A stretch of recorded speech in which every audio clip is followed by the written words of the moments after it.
Hey, welcome to another episode of The Wireless Way. I'm your host, Chris Whitaker. And Ben, I'm glad you're here today. I'm glad you're checking out another episode here. You keep coming back, and it's been a big month for The Wireless Way. A lot of great guests, a lot of great content of all types of technology. And today, I'm really excited to introduce Nathan Strum.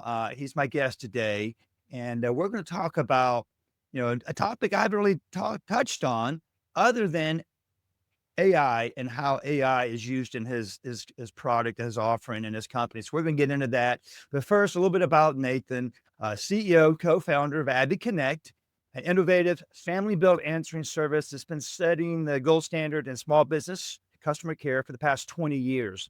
I know a lot of you sell into that SMB space, so pay attention here. Nathan launched Abby, originally Teleassistant, in 2005 alongside his parents, building it from a modest virtual receptionist service into a thriving family owned company headquartered in Las Vegas, Nevada. And over the decades, Nathan has remained fiercely focused on one mission: deliver an exceptional caller experience through warm personal service. Yes, AI is going to play in that, and we're going to talk about that. And it's not all AI, obviously. We'll get into that. So now, Abby Connect is entering its next chapter, as I mentioned, integration. After 18 months of development and 2 months of real world beta, Nathan and his team have launched the AI Receptionist, a hybrid model that blends the empathy of human receptionists with the efficiency and scalability of AI. We're going to start seeing more and more of that, it seems. For Nathan, who spent a career crafting beautifully human customer experience, this is more than a tech pivot. It's a thoughtful evolution, enhancing service, not replacing it. And after 2 decades of operating behind the scenes, he's stepping into the spotlight to share insights on leading in the AI era. What works, what doesn't, and above all, how to keep the human touch at the heart of innovation. So, if you've ever been curious about how AI can augment and not erase real connection, or you're just simply passionate about what customer experiences look like today, this conversation is for you. So pay attention and take notes. Check the show notes as always. I'll have some good links there. And I am grateful to welcome my guest, Nathan Strum. How are you doing today, sir? Hi, Chris. Thank you for such a great introduction. I'm doing great.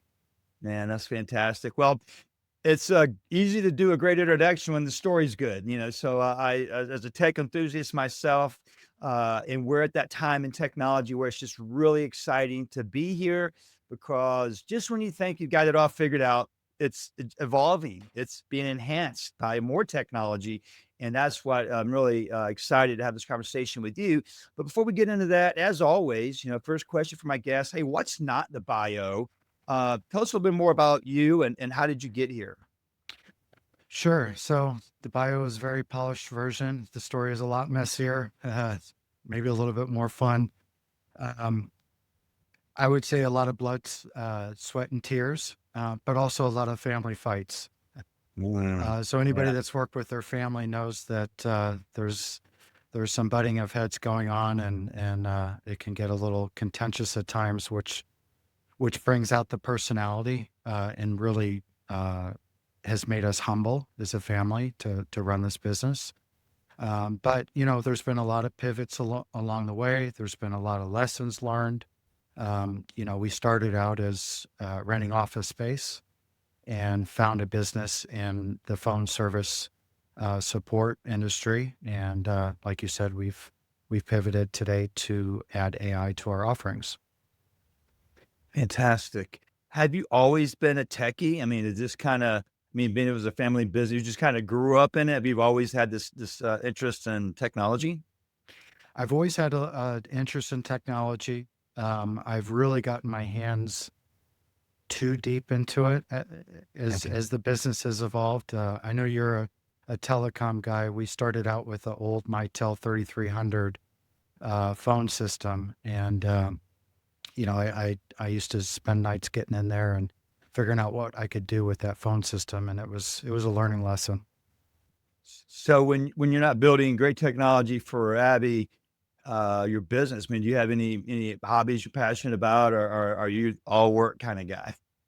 Well, it used to be all work, but recently, in the past 5 years, I started racing cars. Ooh.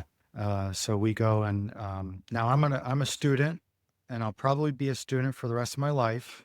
I've only done one official race, but we go and we race Porsches mostly, and we've started racing out in Europe as well. Had some great tracks out there. Wow, man, that's pretty amazing. So, how many cars do you have? You just got have you one race car, or do you have more than one? Well, we did the experience. The place that we go to provides the vehicle. Oh, good. Okay. So yeah, we've been using their vehicles. Yeah, I got to I didn't tell you this in our pre-show, but whenever I hear a story like that, and it triggers a memory in my mind, I love to share it. But so I too am a race car driver.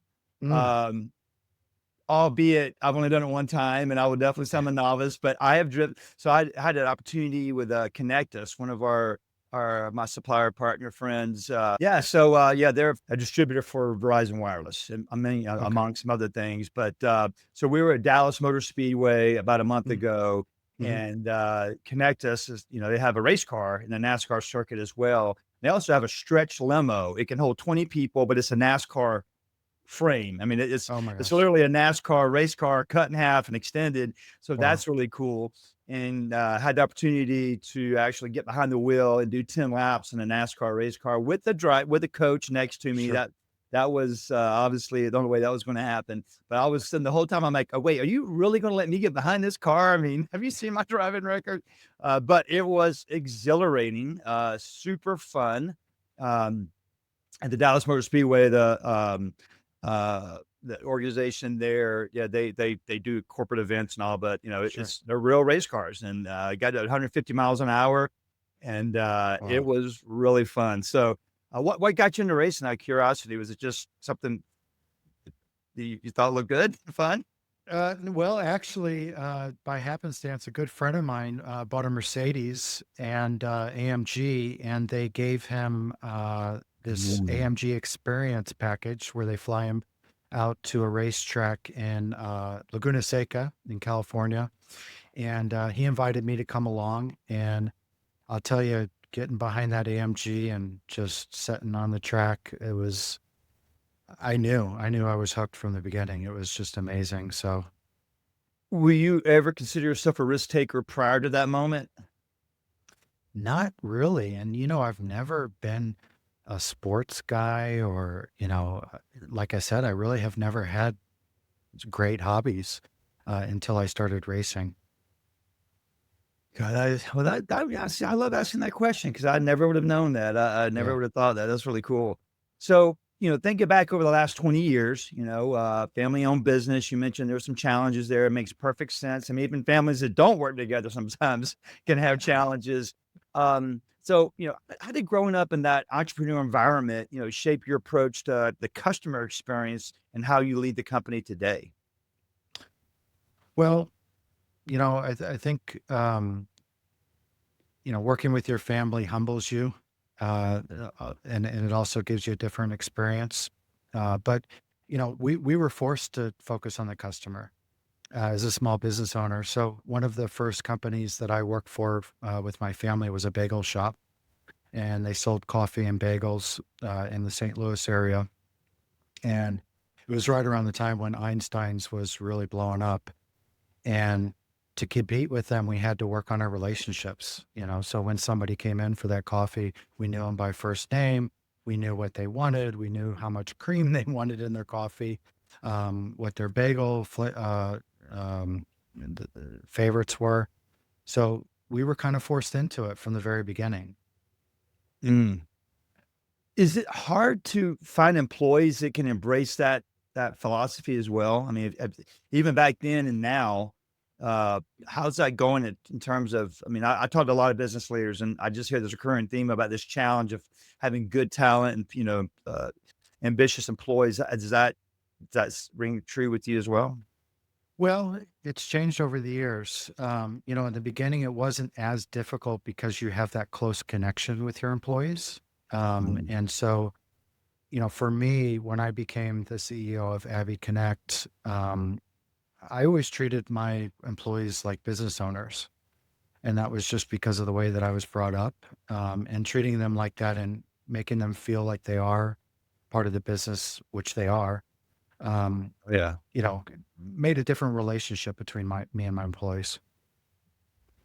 Gosh, no, that's good to hear. I mean, treating your employees like business owners. You're right. I mean, I've always I was brought the same way. I don't want to consider myself an employee. I want to be, a part of the leadership team. And you don't need a title to be a leader. You can have leader attributes and leader traits without the title. And Yeah. sometimes those are the best ones. They're not doing it because of the title. They're just doing it because it's the right thing to do. Yeah. So pivoting just a little bit. I'm really curious to know. I mean, Abby started out as, and you still have live human Mhm. receptionist. Now, I love the sample you have on your website. It sounds like such a friendly person. It's like that's the kind of person you want to have answering your phone for you. Um, what convinced you? It was time to go into the world of AI and have that AI receptionist. And how did you ensure that new technology wouldn't compromise that personal touch that you're known for? Yeah. And that was very important to us because we are known for the personal touch.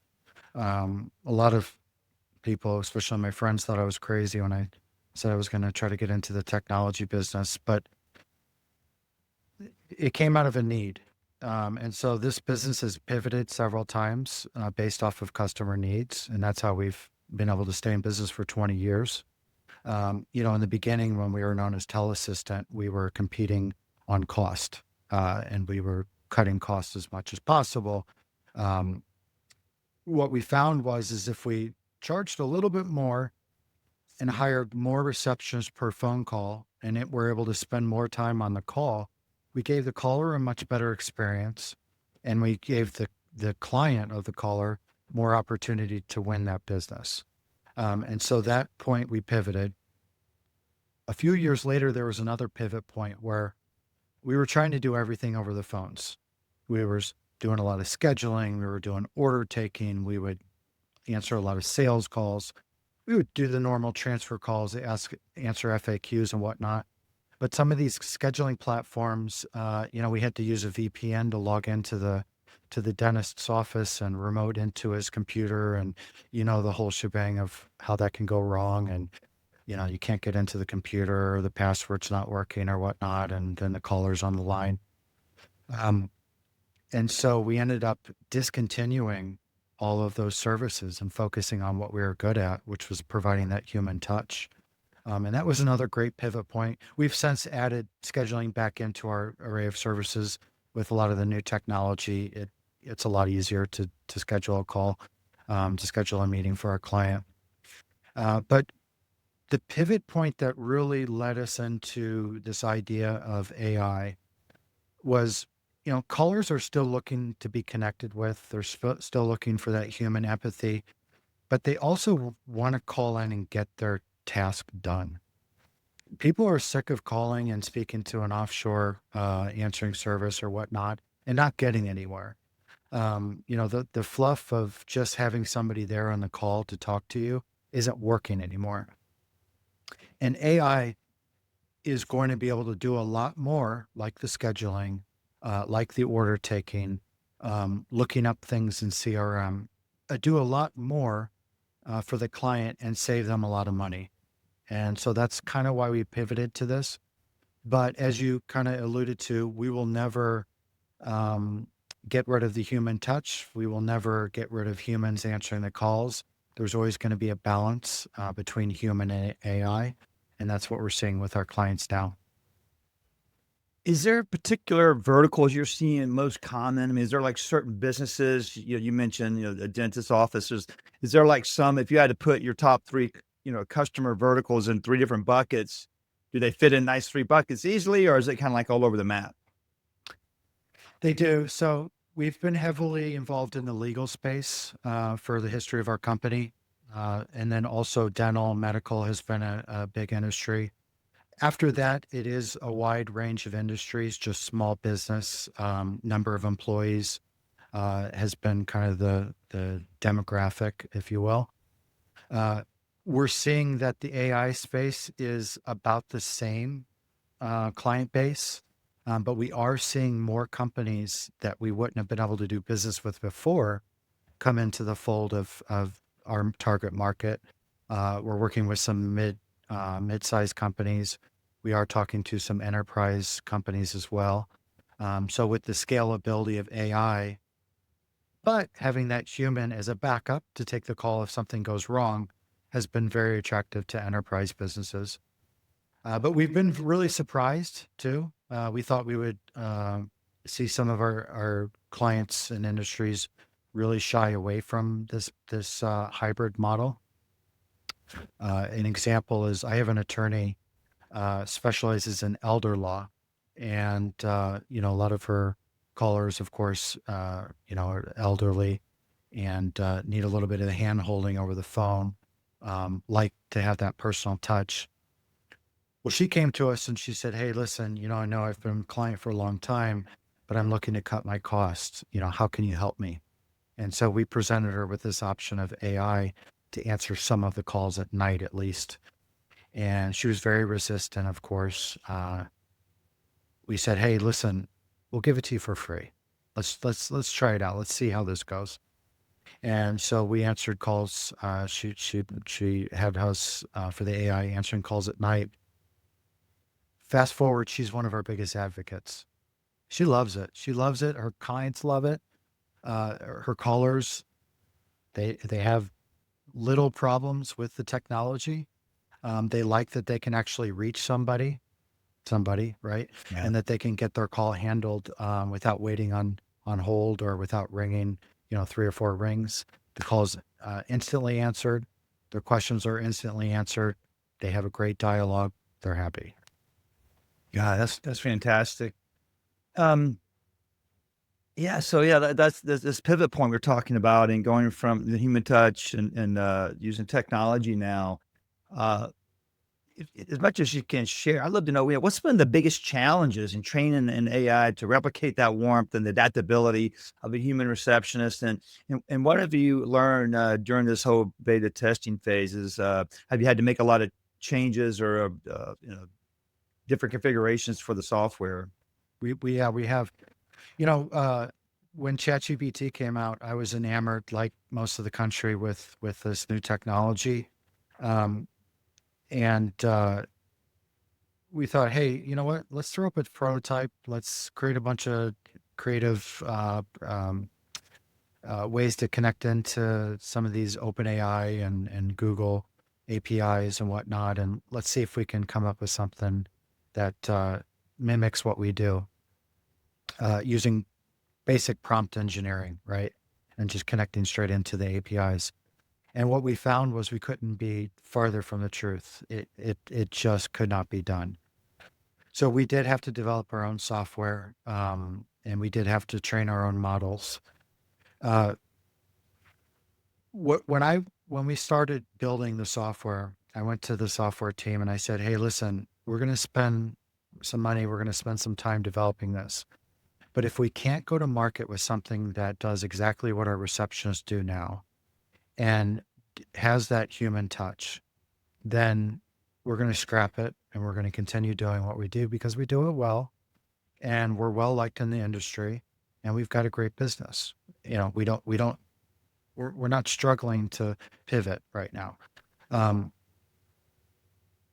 so during the beta testing and during the building, it was the little nuances that you've been training receptionists for over 20 years that really make the difference. For example, how long to pause during a conversation, Mhm. when to pause, how to detect when a sentence has been completed or an idea from the caller has been completed, and then respond.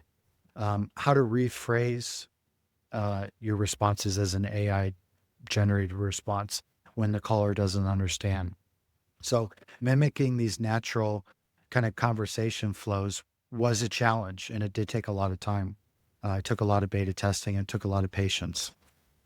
So did you I imagine you have analytics and you track, like, how many successful calls, the AI can do? Because I'm sitting there thinking, what if, someone has a sick, thick Southern accent or a thick Boston accent. I mean, I deal with accents a lot. I'm nationwide, and I'm from Georgia, so people tell Yeah. me I have an accent. I'm like, I don't hear it, but maybe I do. So there's that. I'm thinking, if it's a complex conversation, is there ever like a trigger, an alert where the AI goes, hold on a second, let me see if I can get you someone else, and then it's forwarded to a live person. Is that ever an option, or has that ever happened?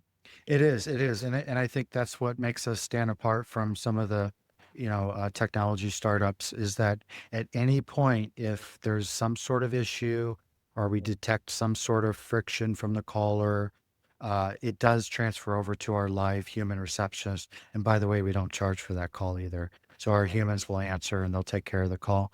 But I think it's funny what you said because it leads into some of the lessons we learned. I did think the accents was gonna be a big, challenge, and it actually was not a challenge, it has not been. My wife is from Lithuania, she's Russian, and she's got a very thick accent. I only understand about 50% of what she says, but our AI understands 100%. Every time she calls in, it's perfect, conversation between her and the AI. So I'm thinking about, creating my own AI to translate what she says. That's great. That's funny. Yeah, I recently got a pair of the Ray-Ban Meta glasses, and Mm, it, apparently I haven't tested it yet, but it can do some translation. And I mean, that'd be really cool if it could, even if you're speaking English with someone that has a really thick accent of any sort. Sometimes that can make it uncomfortable if it's a complex oh, conversation. sure. It's not just like you getting directions or something. Oh, Yeah, sure. I love how AI is making life easier in a lot of ways. In fact, I've been having conversations with folks that are saying, well, it's going to make us dumb and lazy. I'm like, no, I think I'm like in hyper creation mode. As someone that's, I dare to even call myself a content creator, but I kind of am. I got a YouTube channel, I got this podcast. I love Yeah. creating sales guides and taking complex solutions and making it easy for consultants to, uh, go sell them, frankly. And yeah, so I think AI is really adding so much value. And on that note, I'm thinking about companies that have a front desk receptionist, and we've Mm, all been there. Again, being in sales, going door to door in my previous years, you walk in and you got the front desk receptionist, and she holds up her hand. She goes, 1 minute. mhm, Yes, the mhm. XYZ company, can you hold, please? So she's trying to greet people. She's trying to answer calls. She's probably the office manager too. This service isn't necessarily replacing that person. To me, it's just making their job more efficient and effective. Is that what you're seeing? Absolutely. And I mean, even 20 years ago when we started, we ran up against that of, hey, I don't want to replace my front desk receptionist. And our message was, well, for a few $100s a month, how about you make that front desk receptionist even more personable with the people that come in because she's able to spend time with them or he's Yeah. able to spend time with them. Um, and now our message is the same with AI. The humans that we employ to answer the calls will still have a job. They'll still be very valuable. But some of the other things that they can't do on a scalable, cost effective basis, the AI can handle. You mentioned something that's actually turned into one of my passions. It's talking about, how AI is not going to replace all of the jobs. It's going to replace some jobs, but it's going to create other jobs. And also, this notion out there that it's going to hurt creativity and make employees even less excited about their job. I think it can't be furthest from the truth if Agree. you do it right. Yep. I have an example. We have a sales guy. He is one of the most connector type of people you'll ever meet, where as soon as you speak to him, you feel like you're valued. You feel like he's on your level. You feel great about the conversation. He can really connect with anybody, anybody. That's But awesome. if if we had 100 times to ask him to fill out the CRM information and take the notes properly, it would still be 100 times more that we'd need to ask him to do it. But with AI, he doesn't have to do this anymore. And now he's so much more happy to spend that time on the phone call, working with clients over the phone and not doing the tasks that he hates doing. And so this is somebody that is 10 times more happy with their job using AI. That is a great story, and I love it because I haven't been a sales manager, leader over my decades here. Yeah, I agree with you. It was never felt. The best sales guy hated paperwork and processes. I mean, Buddy Barnett, rest in peace, one of my greatest sales guys ever. He would sometimes come in, and I'm like, "Hey, buddy, man, you took out the reports. You've gone 3 days with no sales." "Oh, Chris, yeah, I'm sorry. Here's 5 contracts I had Right. signed. I forgot to turn them in." I'm like, "You know, you can't get paid till we turn these in, buddy." Right. But that was Buddy, man. Buddy was and everywhere Yeah, he went. In fact, I would go out in the field with him from time to time, sure. we walk in to a business, and he'll throw his hand up, "Hey, how's it going, buddy?" And, we had this engagement, and we would leave. I'm like, "So how long have you known John?" He goes, "Oh, I just met him." Okay. I'm like, I swore you knew this guy forever. But to your Sure. point, some people just have that gift, and it's funny because if you have that gift, then you don't have the gift of operations, administrative details.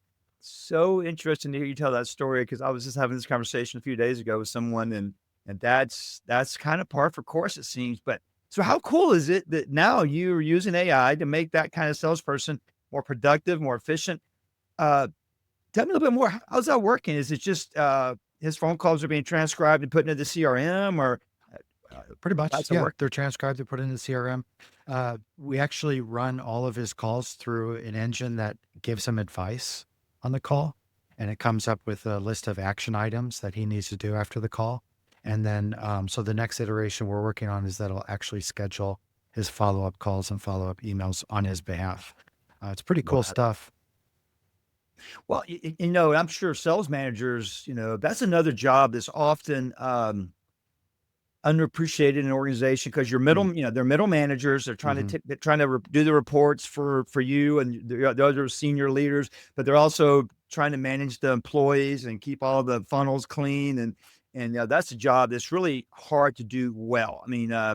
I meet sales managers. They're either really good administrative people because they're task driven, and you got sales managers like Buddy and your salespeople. They're really salespeople, but yeah, they can't keep up with the administrative part. So that's a real interesting take on how AI is not only helping with Abby and your core offerings, but other areas of the business. Fantastic. How many people are selling this? Is you sell this through direct sales, or is there a portion of your business or just coming because of your web presence and your digital marketing? Yeah, so we've a lot of our leads come in from digital marketing, like most small businesses. We've done the whole trade show route. We've looked at other opportunities, but a lot of them are coming in. One of the changes that we're making right now is we're pivoting to a more of a product-led organization. And it's a hot topic.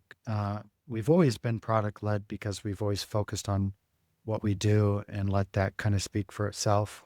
But we're really ingratiating that in every point of the customer journey now. And so when a client first comes to our website, they have two opportunities. They can call and they can speak to a salesperson, but they can also sign up for free and try the service. Free speaks to everybody, and the proof is always in the pudding. And so that's why we encourage people to go to our website, abby.com, and sign up for a free 2-week trial on their services and just see for themselves. Well, that's fantastic. Is it a set of parameters of that 2 weeks? Is just the basic, phone? Is there I guess there's no integrations or anything like that because that wouldn't make sense. But is it like a portal that you can log into and kind of manage your receptionist per se, like what it can and can't do, and maybe have access to your Yeah. calendar and stuff like that? Yeah. Yeah. We That's used to be awesome. very hands-on with the onboarding, and we still are. But we have a self-serve onboarding now. So as soon as you sign up, you're logged in and you're presented with a very nice interface that walks you through step by step how to configure the account, whether it's AI or human or hybrid, so they can do that on their own. As we wrap up here, just a few more questions, but what advice do you have for small, medium business owners that they haven't called you yet, they haven't clicked yet? I mean, what advice do you have for them? And uh, you know, are there common objections you got your sales teams are hearing that you can easily overcome by telling the story or showing them the demo? Any other advice you have for customers that just have been reluctant and haven't made the jump yet? Yeah. So One of the pieces of advice that we'd like to give is start small with AI, with any technology as well, but with AI especially. Find that one niche in your business that it can help, implement it, measure it, watch it be effective, and then you can use that use case to evangelize using AI in more parts of your business. So that's typically what I tell people is to just start small.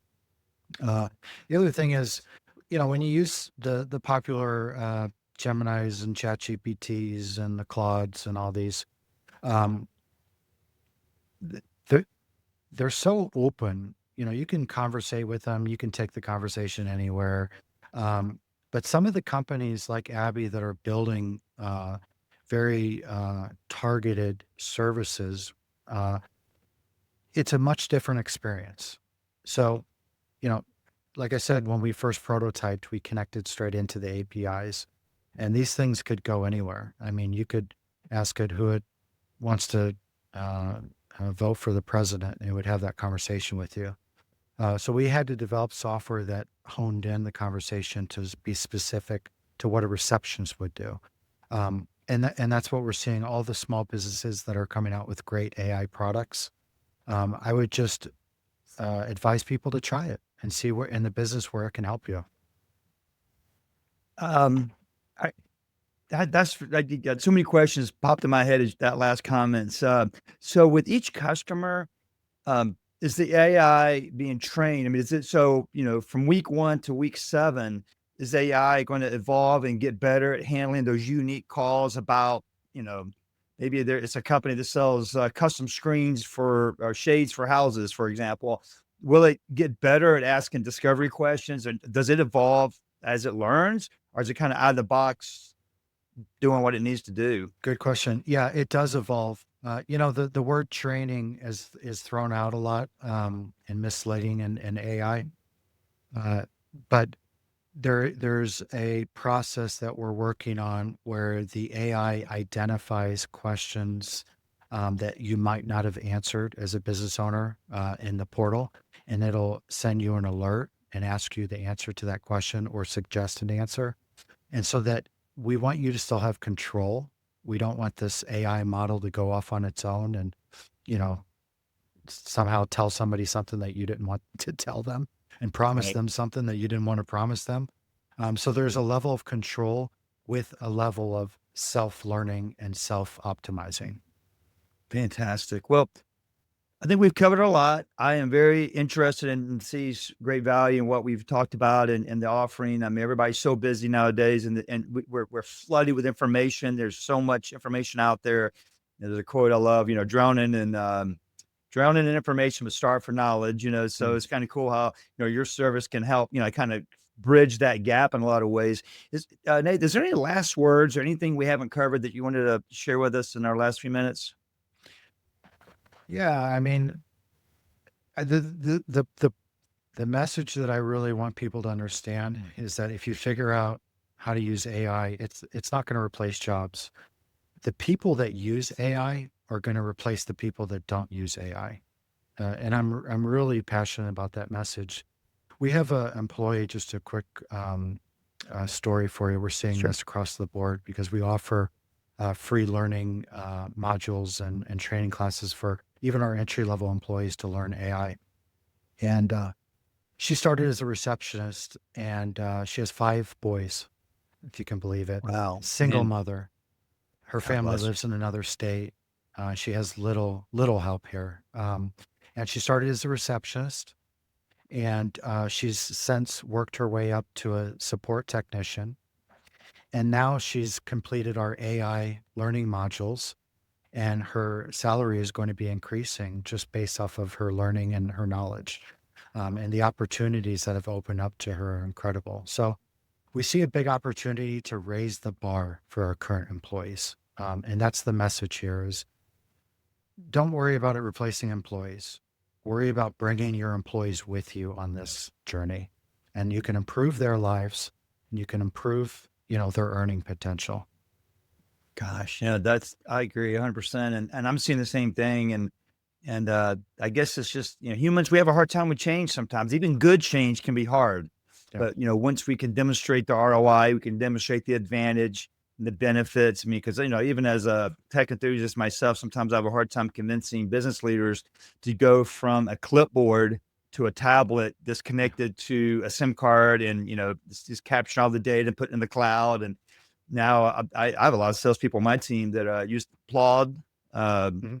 not a Mhm. free plug for Plod, but yeah, they just set it on the table and it listens to the whole conversation. And like you said, it itemizes action items, it summarizes different categories, it makes recommendations. And I see that as just more efficient and more effective.